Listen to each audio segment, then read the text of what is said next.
Well, listen, the practice on Sunday was very sloppy for the offense and just didn't look good. They had, three false start penalties.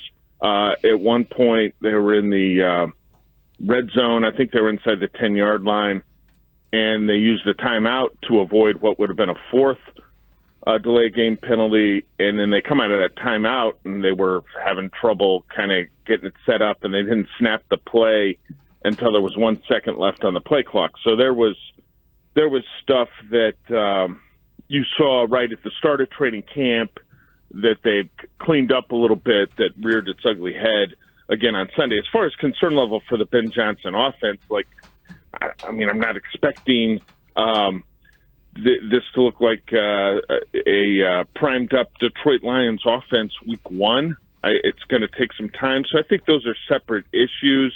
But the defense is ahead of the offense. You'd probably expect that.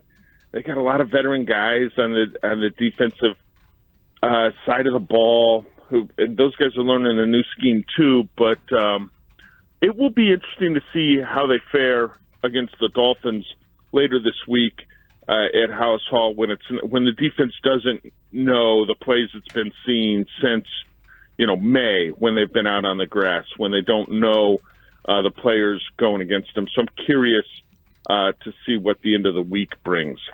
Brad, Ben Johnson has been he's emphasized a lot that the progress or the learning of his offense, it's not going to be linear, right? Like there are going to be ups and downs and dips and curves and all the things. And, he was frustrated, I think, on Sunday because they had prior to that put two good practices together. He felt good about those two. And then to go out on Sunday, have that sort of sloppy performance. Where would you, if you were to put a number scale on, 10 practices in, the concern level, because I think where I'm struggling here, Brad, is there's a lot of, it's very polarizing. The Caleb Williams conversation, the offense conversation, how it looks, and the discussion people are having. For people who are out there every day like you, where would you assess the concern level of the progress when, you're having 2 good days together and then you take a dip like we saw on Sunday? Yeah, they were better than they were on Sunday. It had kind of been rough out there, so the bar to say, hey, the offense had a good practice was kind of low. No, it's not like on the 2 previous days the offense was just ripping the up and down the field, wide open passes, big plays. That's been one of the things that stood out is you haven't seen a lot of explosive plays. Now, sometimes those come on sort of broken plays where the quarterback keeps the play alive and then the guy springs loose. And you don't see a ton of that in training camp. But, as far as explosive plays, a lot of them have been, maybe the majority are kind of on these shallow crosses where the other targets in the pattern have kind of run off the coverage. And so it's a catch of a short pass, and then the guy turns it upfield and can pick up 30 yards or something. So it hasn't been real explosive. It hasn't been at a high, Yeah, I think there's a level of concern, but it's still early. They are throwing a lot at them. They're almost near the very end of the install period, and I think that's going to be interesting to see. What does it look like a week to 10 days after the install period's over? Because the coaches have said what they're going to do is they're going to take a look at what they've installed, how the players have reacted to it and dealt with it, and then they're going to take some of it and maybe throw it out, right? Like, you know what, we're not doing this effectively right now. Let's put this to the side. Okay, this has worked pretty well. Let's see if we can build off of that. So a week to 10 days out from that, does it start to look sharper? That would be one question I would have. Brad, I think at left tackle, there was progress last week, it sounded like, from Ozzie Trapillo, and then from several accounts, he did not have a great practice at Soldier Field. Braxton Jones, I think, is dealing with the understandable physical and maybe even mental hurdles that he has to clear before he feels like he might be 100% and back to the player he was before the injury and the surgery. After 2 weeks of training camp, or since they reported, where do you place, how do you view the competition at left tackle? Well, I think it's a two-man race. Karan Amagaji's missed the past couple practices with a leg injury. We'll see if he's back out there when they practice this afternoon in Lake Forest. But I always kind of looked at it as a two-man race. Trapillo has gotten a little more action, I think, with the ones in the past couple practices. But Braxton's still working in there. And they've got, about a month to go, right? Now, they'd like to have a decision sooner than that. I think you definitely feel okay about your situation if you made a clear and decisive choice before your second preseason game, which would mean joint practices with the Buffalo Bills, a preseason game with Buffalo. Who knows how much the starters will play in that. But if you had 3+ weeks then with your starting five together, I think you'd probably feel okay. But, yeah, I think Braxton was pretty real last week talking about trying to come back from it. And it was a very serious injury, and it did happen, toward the latter part of last season. And he worked his tail off because I do know that when they reported, there was a feeling in the building that he was in a better spot than they had potentially anticipated on July 21st or whatever that date was. So that's something to keep a close eye on here as this weekend folds. Like, how do they distribute the reps with the Dolphins coming in, and then as next week gets ramped up? When it comes to Caleb Williams in particular, where would you assess he still has the most work to do before week one? Well, I think it's getting comfortable in the offense, being able to play in rhythm. Hit the top of the drop and the ball's out, like he rips it. It's to the first read or the second read, but everything looks like it's in sync more than it does right now. So I think it's getting comfortable in the offense, getting comfortable with the timing, because if he can become a quarterback that can play at a higher level in the pocket, and he's going to need to do that. He's got a chance to be really, really good because the stuff he can do outside the pocket can trend towards spectacular at times, right? But he's got to be able to play in better rhythm. And with the new offense, that's a challenge, and it's going to take time. And I think that what we're seeing right now is going to be different than what we see week one, and certainly when you're week 7 or 8, it's going to look different then. Like it is going to be a gradual process of him improving. You're going to need to see that improvement. Brett, I want to ask a question that a 708 texter poses that I think is interesting, even if it isn't necessarily leading anywhere. Does Tyson Bagent look better than Caleb Williams? There've been some days that he has. There've been some practices that I think he has, and then Tyson would probably admit he's had some practices where it got over and he's like, boy, that probably wasn't very good. But there a couple days maybe. If Bagent was the long-term guy, though, I think you've got some questions about the arm strength. And he's a totally different player, but I don't think that's a question the Bears are entertaining anytime soon.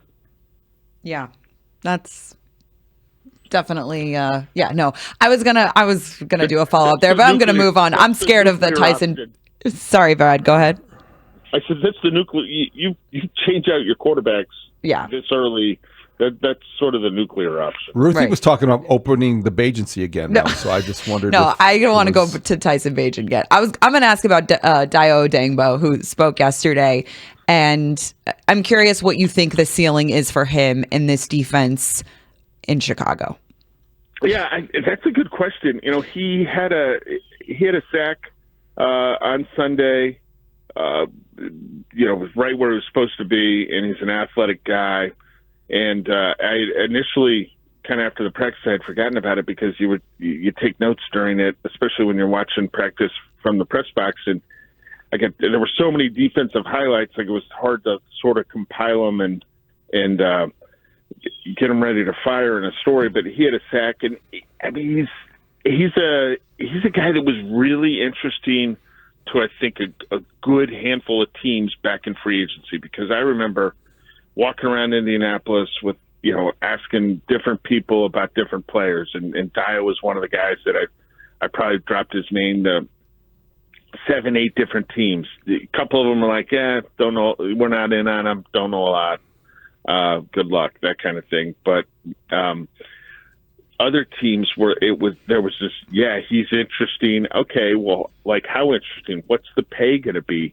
And the numbers were just all over the place, like as high as to about what the Bears wound up paying him to a ton less. And so people were intrigued by him because of what he was able to do with the Indianapolis Colts.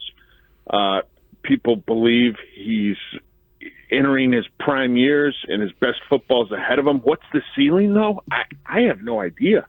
Could he be a guy that averages 7.5 sacks a year moving forward for a 4 or 5 year period? If he is, that's a high level football player, right? And I think the Bears would feel great about their investment. He's a guy we're going to have to see more from, though. But you look at him, and he's the strength, the size, he can move. You can understand why he was an intriguing player to a bunch of teams. Brad, I want to get your perspective on this. We both have covered a lot of Bears coaches and a lot of new seasons and new regime changes.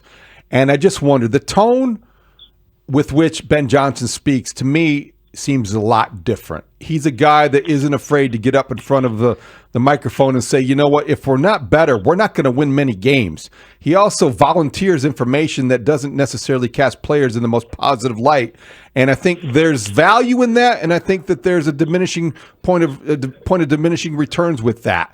Just curious, what do you hear? Do you hear a different tone from a head coach that is maybe a little bit more direct than anybody anticipated?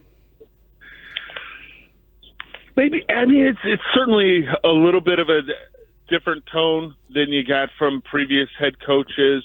And what I hear ultimately, like when you kind of step back, is confidence from the coach that they will get there.